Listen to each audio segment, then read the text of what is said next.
Nous allons ouvrir nos livres dans Genèse 1, 26. Genèse 1, 26 à 27. Puis Dieu dit, faisons l'homme à notre image, selon notre ressemblance, et qu'il domine sur les poissons de la mer, sur les oiseaux du ciel, sur le bétail, sur toute la terre et sur tous les reptiles qui rampent sur la terre. Dieu créa l'homme à son image, il le créa à l'image de Dieu, il créa l'homme et la femme. Amen. Amen. Amen, amen. OK. Mon enseignement aujourd'hui, c'est sur la ressemblance de l'homme à Dieu. Dieu a dit, faisons l'homme à notre image, selon notre ressemblance, qu'il domine. Cela veut dire que nous sommes à l'image de Dieu et nous ressemblons à Dieu. Et nous dominons comme Dieu l'a dit. Mais à quel niveau nous ressemblons à Dieu? À quel niveau nous sommes à l'image de Dieu? Ici, là, le Seigneur m'a fait comprendre que, comme dans la Bible, il dit que nous sommes le temple de Dieu. Effectivement, nous sommes à l'image de Dieu à ce niveau-là. Parce que le temple de Dieu dont on nous parle a trois parties. La partie très sainte, la partie sainte et les parvis. Quand nous regardons le corps de l'homme, l'homme a aussi trois parties, le corps, l'esprit et l'âme. L'âme qui représente le lieu très saint, l'esprit le lieu saint et le corps le parvis. Donc à ce niveau-là, on ne peut pas discuter, nous ressemblons, nous sommes à l'image de Dieu. Mais au niveau de la ressemblance, quand on dit que tel ressemble à son père ou à sa mère, sûrement on regarde les caractères. Dieu a voulu que nous soyons à son image et c'est ce qu'il a dit. Mais est-ce que réellement nous sommes à l'image, à la ressemblance de Dieu? Pour l'image déjà, oui. Mais est-ce que réellement nous sommes à la ressemblance de Dieu? Est-ce que nous avons le caractère de Dieu en nous? Est-ce que nous faisons comme Dieu fait? Parce que quand nous ressemblons à quelqu'un, nous avons son caractère.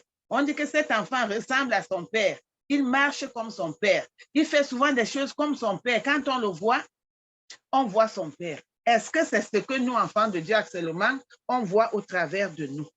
Donc, c'est ce passage que j'ai voulu qu'on partage aujourd'hui, afin que chacun regarde à quel niveau il ressemble à Dieu, à quel niveau il a le caractère de Dieu. Est-ce que quand tu te lèves le matin, tu te dis qu'à ce niveau de ma vie, j'ai ressemblé vraiment à Dieu comme il veut? Donc, c'est la question que je vais poser ce matin et j'ai voulu qu'on en parle. Nous devons tout faire pour ressembler à Dieu. Parce que quelque part, l'apôtre Paul nous dit, nous devons être les imitateurs de Christ. Parce que nous lui ressemblons, alors nous devons faire comme Christ. Nous devons, nous comporter comme Christ. Nous devons agir comme Christ. Nous devons penser comme Christ. Mais généralement, est-ce que c'est ce qui arrive? Je ne crois pas. Nous sommes des êtres humains, que le Seigneur nous pardonne. Nous prions toujours que Seigneur, souviens-toi de notre faiblesse. Mais nous devons faire un effort de ressembler vraiment à Christ. Au travers de Christ, qu'on voit, à travers de nous, qu'on voit l'image de Christ. Qu'au travers de nous, qu'on voit le caractère de Christ. Qu'au travers de nous, nous puissions témoigner Christ partout où nous allons. Or, quand on constate, on remarque certains enfants de Dieu, quand ils arrivent quelque part, on ne sait même pas qu'il est enfant de Dieu. Et c'est un tort pour nous. Comment est-ce que les gens sauront donc que nous appartenons au Seigneur? Quand nous arrivons quelque part, nous devons ne pas ressembler aux autres, mais faire voir l'image de Christ partout où nous sommes. Et ça va nous épargner aussi beaucoup de problèmes. Parce que quand on sait que tu es un enfant de Dieu, il y a des choses qui ne pourront plus t'arriver. Quand on va compléter au bureau, même si c'est pour détourner quelque chose, on va dire que, hey, l'autre là, ne l'appelons même pas, rester gâter notre business. Donc, on va te mettre à côté. Ce qui fait que quand ça va se gâter un jour, toi déjà, tu as été mis à part et ce jour-là, on ne va jamais t'appeler. On ne pourra jamais t'accuser. Donc, nous devons faire beaucoup d'efforts pour vraiment ressembler à Christ. Et nous allons lire un autre passage où nous devons vraiment mettre la parole de Dieu en pratique pour lui ressembler. Nous allons lire dans Éphésiens. Éphésiens 6, à partir du verset 11. versets 11 à 19. Revêtez-vous de toutes les armes de Dieu afin de pouvoir tenir ferme contre les ruses du diable. Car nous n'avons pas à lutter contre la chair et le sang, mais contre les dominations, contre les autorités, contre les princes de ce monde de ténèbres, contre les esprits méchants dans les lieux célestes. C'est pourquoi prenez toutes les armes de Dieu afin de pouvoir résister dans le mauvais jour et tenir ferme après avoir tout surmonté. Tenez donc ferme. Ayez à vos rangs la vérité pour ceinture. Revêtez la cuirasse de la justice. Mettez pour chaussure à vos pieds le zèle que donne l'évangile de paix. Prenez par-dessus tout cela le bouclier de la foi, avec lequel vous pourrez éteindre tous les traits enflammés du malin. Prenez aussi le casque du salut et l'épée de l'esprit, qui est la parole de Dieu. Faites-en tout par l'esprit. Faites-en tout temps par l'esprit toutes sortes de prières et de supplications. Veillez à cela avec une entière persévérance et priez pour tous les saints. Priez pour moi afin qu'il me soit donné, quand j'ouvre la bouche, de faire connaître hardiment et librement le mystère de l'évangile. Amen. Amen. Nous sommes au verset 11. Revêtez-vous de toutes les armes de Dieu afin de pouvoir tenir. Le Seigneur nous exhorte ici, là, il nous a donné des choses que nous devons faire pour lui ressembler. Parce que s'il n'avait pas revêti ces armes que son Père lui avait données, Jésus n'aura jamais vaincu l'ennemi. Il nous exhorte ici donc de revêtir toutes les armes de Dieu, parce que les armes de Dieu ne sont pas nos armes. Nous, les êtres humains, nos armes, c'est la bagarre, les injures, les querelles. Mais avec Dieu, ce n'est pas ce genre d'armes que nous devons utiliser. Il nous dit que nos armes ne sont pas charnelles. Nous n'avons pas à lutter contre le sang. Parce que les gens avec qui nous combattons, nous ne les voyons pas. Alors, Dieu nous a préparé à avoir des armes aussi invisibles, mais qui sont puissantes. C'est pourquoi il nous dit, prenez toutes les armes de Dieu. Nous sommes maintenant au verset 13. Prenez toutes les armes de Dieu afin de pouvoir résister dans le mauvais jour et tenir ferme après avoir tout surmonté. Et nous allons voir ces armes maintenant. Chacun de nous va voir dans sa vie. Est-ce que les armes dont Jésus nous a données, a mis à notre disposition, nous les utilisons?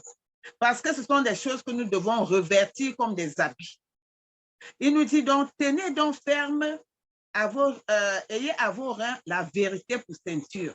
Donc, le ceinture d'un enfant de Dieu, c'est la vérité. Où que tu te trouves, dis la vérité. Quel que soit le prix à payer, dis la vérité. Parce que si tu mens, Dieu ne sera plus avec toi. En disant la vérité, même si on devait te pendre, Dieu qui connaît les cœurs et qui te connaît, va tout faire pour dissimuler cela. Et tu vas entendre seulement que tu as été disculpé, on t'a mis à côté. Or, si tu mens, tu vas amener Dieu à t'abandonner là où tu es. Disons la vérité où qu'on se trouve. Vivons avec la vérité. Tu es ta frère, ta soeur à la maison, ton frère à la maison, même à nos enfants. Apprenons à dire la vérité à nos enfants. Ça, c'est aussi une façon de leur enseigner de dire la vérité. Et demander à quelqu'un de dire la vérité, ce n'est pas un péché. Parce que si tu vis avec quelqu'un, tu mens.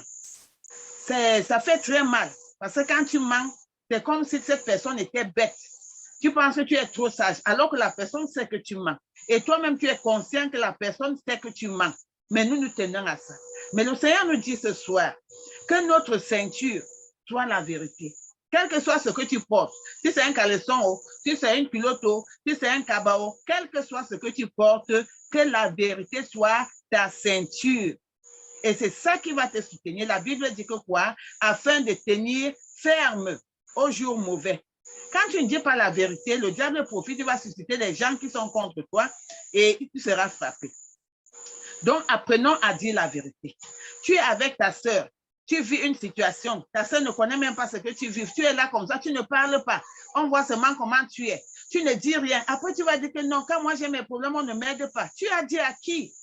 Et nous devons dire la vérité parce que nous devons, la Bible dit que nous sommes des sentinelles les uns pour les autres. Si moi, je ne connais pas ta vie, je ne te connais pas, je vais prier pour toi comment? Je vais prier juste généralement, mais ma prière ne va pas atteindre là où toi tu veux. Donc, apprenons à dire la vérité pour que nous soyons avec qui nous sommes.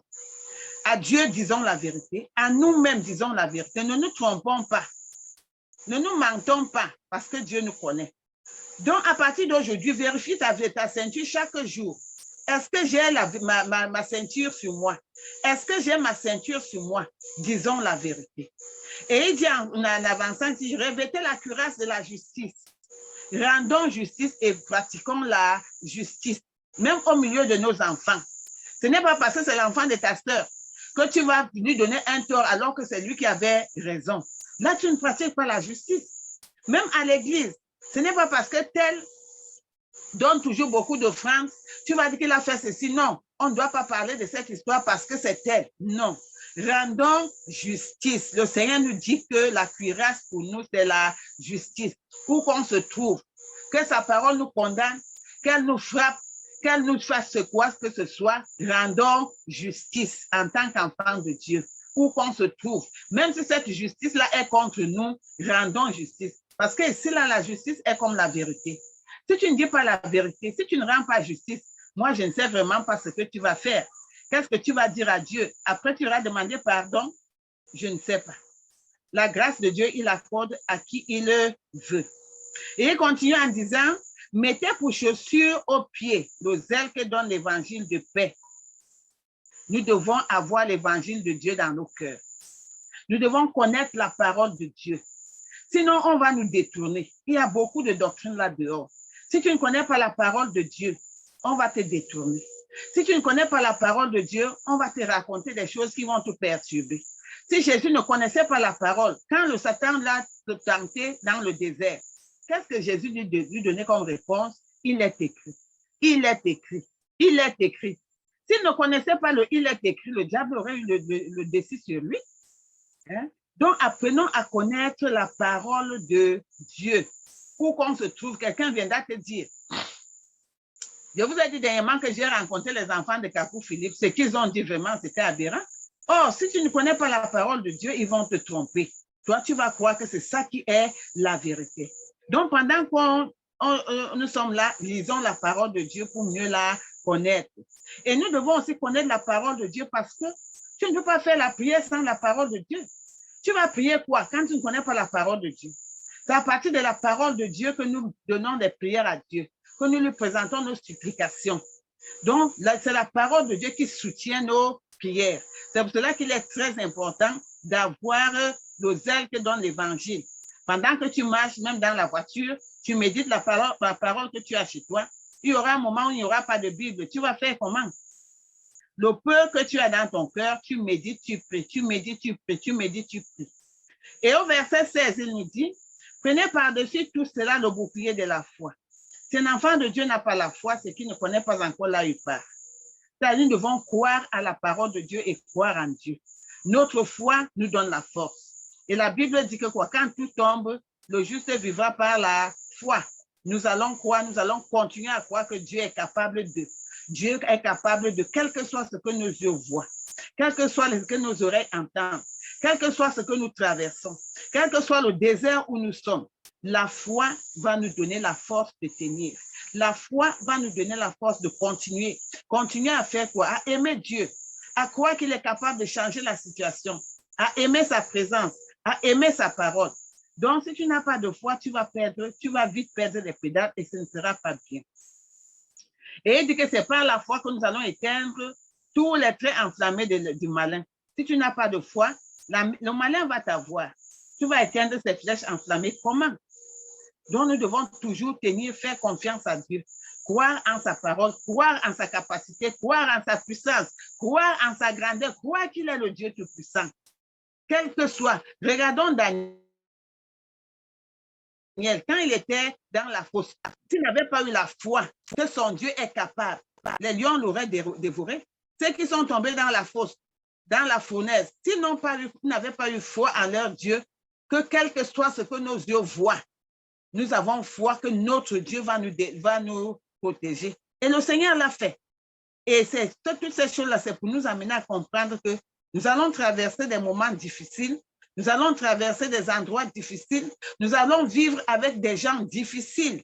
Mais ne perdons pas la foi. Continuons à présenter ces situations à Dieu, croyant et lui faisant toute confiance. Au verset 17, il dit, prenez aussi le casque du salut. Voilà ce que le Seigneur nous prépare pour tout ce que nous faisons là, le salut de Dieu. Donc, quel que soit ce qu'on fait dans la maison de Dieu, c'est pour le salut que Dieu nous a donné. Ne perdons pas le salut. Parce que quand un enfant de Dieu peut perdre le salut, les gens pensent que sauver, c'est sauver. Non, la Bible ne nous dit pas ça. Parce que la parole de Dieu nous dit quelque part que ceux qui vont persévérer, c'est ceux-là qui auront le salut. Donc, nous devons tenir afin que personne ne nous arrache le salut que le Seigneur nous a accordé, afin qu'au cours du chemin, qu'on ne perde pas le salut. Je dis souvent que un enfant de Dieu, chaque matin qu'il se lève, qu'il se pince, il demande au Seigneur que papa, je suis encore avec toi. Parce qu'il y a des moments où tu t'éloignes de Dieu sans même t'en rendre compte. Parce que croire en Dieu n'est pas facile. Accepter Jésus-Christ n'est pas facile. Mais l'abandonner, on l'abandonne même sans se rendre compte qu'on l'a déjà abandonné. Tu continues à faire tes choses. Tu continues à faire tes choses. Si Dieu t'avait donné le don de guérison, tu vas continuer. Parce que Dieu dit que quoi? Il ne se répand pas de ses dons. Mais est-ce que tu auras maintenu ton salut? Est-ce que tu auras gardé ton salut? Et il dit, garde le casque du salut et l'épée de l'esprit qui est la parole de Dieu. Comme je disais tout à l'heure, gardons la parole, méditons, récitons, mangeons la parole de Dieu. Même quand tu sembles ne pas comprendre, lis. Lis. Le Seigneur un jour va te comprendre, va te faire comprendre cela. Parce que le Seigneur dit que toute la parole-ci, c'est la solution des problèmes des hommes. Mais nous avons des problèmes parce que nous ne connaissons pas la parole de Dieu. Nous ne connaissons pas la parole de Dieu. Chaque situation de notre vie, si tu fouilles la Bible, tu vas trouver un verset qui va te donner la solution à ton problème. Donc, le Seigneur nous amène ici à demeurer dans sa parole, à vivre dans sa parole, à réciter sa parole, à la mémoriser, à la garder dans nos cœurs. Et il dit au verset 18, faites-en tout temps par l'esprit toutes sortes de prières et de supplications. Je disais tantôt que si tu n'as pas la parole de Dieu, tu vas prier comment? Tu vas prier quoi? Parce que c'est à partir de la parole de Dieu que nous avons les sujets de prière. C'est à partir de la parole de Dieu que nous le tenons. Tu lui rappelles. Souviens-toi que Seigneur, j'ai fait ceci dans ta maison. Souviens-toi que Seigneur, j'ai observé tel commandement. Souviens-toi que Seigneur, je fais les efforts à ceci ou à cela. Et avec ça, le Seigneur va t'écouter. Et des supplications, quand tu le supplies, tu supplies le Seigneur. Je t'ai connu, j'ai fait ceci. Seigneur, voilà telle situation. Tu m'as dit que si je paye mes dîmes, tu vas chasser le dévoreur. Tu m'as dit que si je suis fidèle, tu seras fidèle. Seigneur, voilà. Et avec la parole de Dieu, c'est cette parole-là qui soutient nos prières. Il dit, veillez à cela avec une entière persévérance. Cela veut dire que c'est très important ce que le Seigneur nous donne là comme arme et ce qu'il nous demande de faire avec ces choses. Il dit qu'on doit veiller avec une entière persévérance. Donc, un enfant de Dieu, tu dois veiller que ta ceinture n'est pas tombée. Tu dois veiller que ta ceinture n'est pas perdue. Tu dois veiller que tes chaussures ne sont pas perdues. Tu ne les as pas laissées quelque part. Tu dois veiller que ta foi ne chancelle pas. Tu dois veiller que ton salut est toujours assuré. Tu dois veiller que la parole de Dieu est dans ton cœur et que tu la mets en pratique. Et veiller que tu pries toujours, tu supplies le Seigneur. Dit que nous devons veiller à toutes ces choses avec une entière persévérance et prier pour tous les saints. Nous devons prier les uns pour les autres. Il y a les gens qui sont chiches avec la prière. Nous devons intercéder. Ici, le Seigneur nous amène à intercéder. Tu dois prier pour ton frère. C'est pour cela que je disais tantôt, si toi, tu ne dis pas la vérité à ton frère, il va prier pour toi comment? Si tu ne lui dis pas ce que tu traverses, il va prier pour toi comment? Si tu ne lui dis pas la vérité, c'est comme si tu allais chez un médecin, tu lui dis que j'ai mal à l'orteil, alors qu'en fait, c'est ton œil qui ne voit pas. Il va te donner les remèdes de l'orteil et tu vas demeurer avec ton œil qui ne voit pas parce que tu ne lui as pas dit la vérité. Donc, prions les uns pour les autres. Les saints ici, c'est nos frères. Nous devons prier pour eux afin que le Seigneur aussi les aide. Et il dit quelque part dans la parole de Dieu que les faibles, les forts doivent soutenir les faibles. Si tu ne pries pas pour ton frère pour que le Seigneur l'encourage, lui, il est faible, il risque rétrogradé sans même que tu ne saches. Donc, nous devons toujours prier pour les uns et les autres. Si tu connais une soeur, un frère qui a des problèmes, tu pries pour lui. Tu n'as pas besoin qu'on te demande. Prions pour tel. Tu es là-bas, tu les connais dans nos familles. Il y en a. Dans notre entourage, il y en a. Dans nos lieux de service, il y en a. Nous devons prier pour leurs collègues afin que le Seigneur leur accorde aussi la grâce de le connaître. Il dit ici là, priez pour moi afin qu'il me soit donné quand j'ouvre la bouche de faire connaître hardiment et librement les mystères de l'évangile. Ça, c'est l'apôtre Paul qui dit, priez pour moi. Moi, je voudrais dire ici ce soir que nous devons prier pour nos dirigeants. Nous devons prier pour nos pasteurs. Nous devons prier, papa, pour tout cela que le Seigneur a mis dans notre pays. Dans notre ville, nous devons prier pour le maire, pour le préfet, pour le gouverneur, pour tous ces gens-là, afin qu'ils puissent diriger bien le pays où nous sommes, le quartier où nous sommes. Nous devons prier pour nos pasteurs, afin que le Seigneur les utilise, afin que quand ils ouvrent la bouche, que les mystères de Dieu sortent, afin que quand ils lèvent les mains comme Moïse faisait, que c'était Abraham ou Moïse. Voilà. Quand Moïse levait les mains, les Amalécites tombaient. Donc, nous devons prier pour nos pasteurs, pour que le Seigneur les soutienne, que le Seigneur les protège, parce qu'ils traversent beaucoup de choses. Quand ils prient pour les gens, c'est pour qu'ils crient, les démons là ne les laissent pas tranquilles. Donc, nous devons prier afin que le Seigneur les protège, que le Seigneur les aide, que le Seigneur les continue à les rendre puissants, leur donne le discernement, bref, que le Seigneur les utilise. Donc, n'abandonnons pas cela, prions toujours pour nos pasteurs, prions pour nos anciens, prions pour nos frères à l'église, prions pour nos frères dans le Seigneur, prions pour nos frères dans la famille, dans le sang. Donc, voilà ce que j'ai voulu qu'on partage ce soir. Avec tout ceci, c'est là où nous allons vraiment ressembler à Dieu, parce que tout ceci, c'est le caractère de Dieu. Ce que le Seigneur nous a donné là comme arme. Il a bien dit que ce sont les armes de Dieu.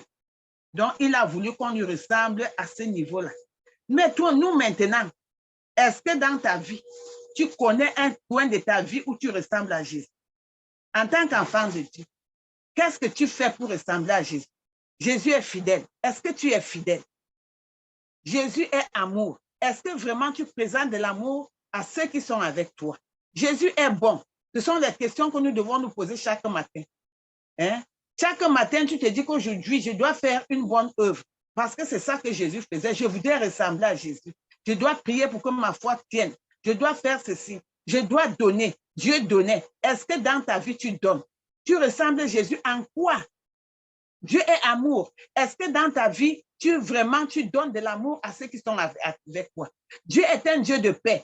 Est-ce que quand tu arrives quelque part, il n'y a pas de paix, tu donnes vraiment la paix? Il y a des enfants de Dieu, quand ils arrivent quelque part, c'est des problèmes. Et c'est à tort. Là, tu ne ressembles pas à Jésus. Tu ne ressembles pas à Dieu. Nous sommes des instruments de paix. Quand il y a trouble quelque part, on doit se référer à nous. Quand on vient t'appeler, parce que la Bible dit que quoi? Nous jugeons, nous sommes appelés à juger. Nous allons juger le monde. Nous jugeons le physique et le spirituel. Donc, nous devons apprendre à manier ces choses-là.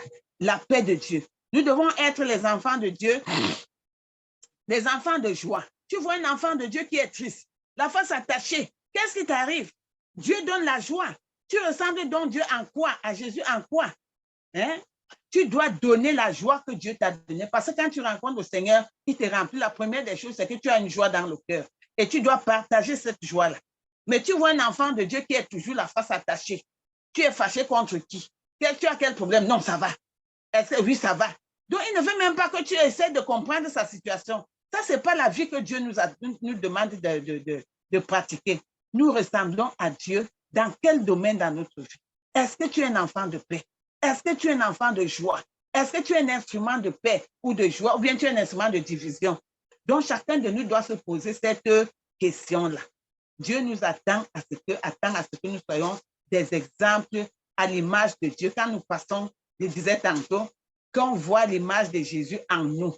Quand tu passes, tu dis que oui, on dit que oui, ça c'est un enfant de Dieu. Ce n'est pas parce que tu as attaché le foulard jusqu'aux yeux, ta robe traîne au sol, qu'on dira que c'est un enfant de Dieu. Non, c'est ton attitude, tes comportements, ton caractère, ta façon de faire, ta façon de répondre aux gens. Un enfant de Dieu doit savoir répondre aux gens, savoir parler aux gens, savoir écouter quelqu'un. Il y a des gens qui ont ce genre de problème. il a besoin qu'on l'écoute. Et tu sais ça, tu ne l'écoutes pas. Il y a des gens qui veulent avoir des gens avec qui parler. Visite la personne et parle-lui. Tu vas guérir quelqu'un sans le savoir. Donc, c'est ce caractère-là que j'ai voulu qu'on partage aujourd'hui. En tant qu'enfant de Dieu, sommes-nous vraiment à la ressemblance de Christ? Amen.